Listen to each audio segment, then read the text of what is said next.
Hello, my name is Joseph Bass and I'll be narrating this strip till video for you.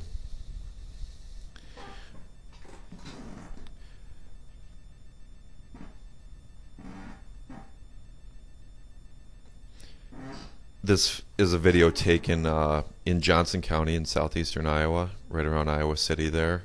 I believe it was about November 10th that this video was taken. So he's got a 8430 with the Friesen toolbar, which came off of a 1780 planter. The Friesen toolbars are becoming increasingly common for these 30 and 40 foot pull type units. You see he also has the Montag steerable dry fertilizer cart. I believe that's an 8-ton unit that he has there, and it is the high output unit, and anyone interested in running the Montag dry fertilizer unit with the Dawn strip till product, I would recommend going with the high output unit, as you'll see here. The reason for going with that high output unit is that the upward speed of our unit can get quite high, and you want a unit that can push the product out and use the maximum performance level of our unit. You'll see here that these are standard row units. These are not high-speed row units on this toolbar, and for that reason he's going to be seeing an operating speed typically in the 6 to 8 mile an hour range. There are other things that the high-speed unit does for you, but for most people in most conditions the standard unit is suitable.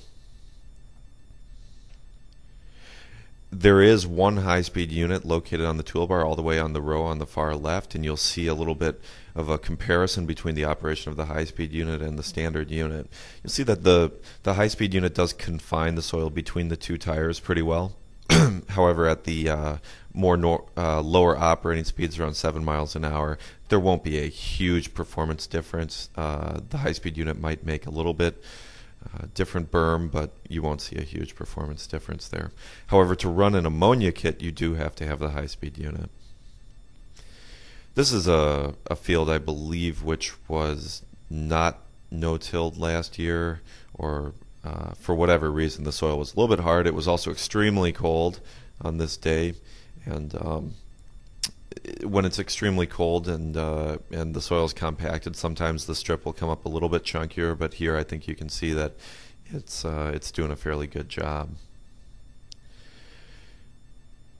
I believe this customer is running a John Deere RTK system with the new monitor and on that tractor, and it seems to be steering itself pretty well. Looks like he's running about 5 inches deep here.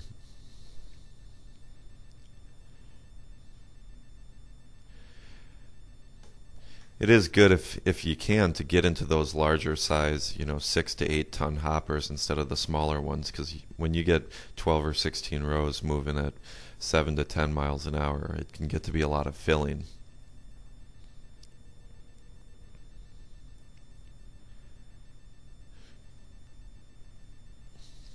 Here's a field just down the road from where we were. I believe this was a cornfield which was planted for human consumption, actually, and some special varieties.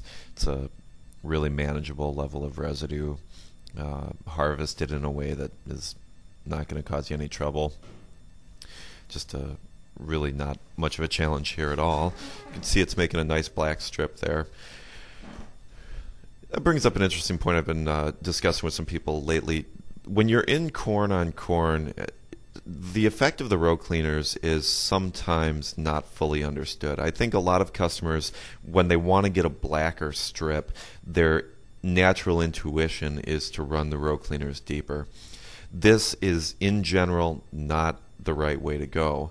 In many times, if you have really loose, in the fall, when you have really dry, fluffy, stiff pieces of residue, you're oftentimes going to be better off raising the trash wheels up rather than bringing them down low, letting the coulters work, because the coulters work in the soil is really what gives you that black strip.